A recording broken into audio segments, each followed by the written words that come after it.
So in this one, we're multiplying again, but this is a whole number. We can change that into a fraction just by putting it over 1. And here I can actually cross cancel. So I'm looking, can I reduce this? No. Can I reduce this? No. But I can reduce 3 over 9, and that's by dividing both by 3. Divide by 3, divide by 3. And then I can also reduce that. So I can divide by 4 and divide by 4. So that's what I'm doing. So here, well, I'll just rewrite it. 5 over 1. And then if I divide by 3, I get 1 for that. Over 1.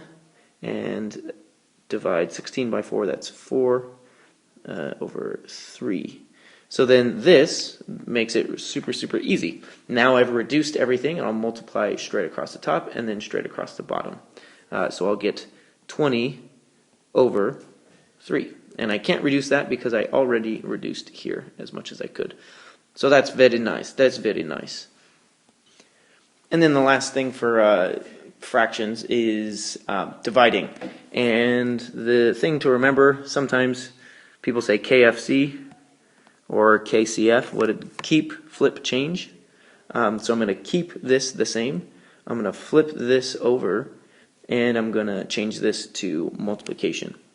So dividing is the same thing as multiplying by an inverse. In fact, that's the actual definition of division, is multiplying by the inverse, and the inverse is just when you flip it over. So we're going to have 4/9. We're going to keep that. We're going to flip this fraction, flip it over, and change to multiplication. And then again, I'm going to try and cross cancel. Remember, you can cross cancel when you're multiplying, but you cannot when you're adding or subtracting. Alright, here I can divide by 3.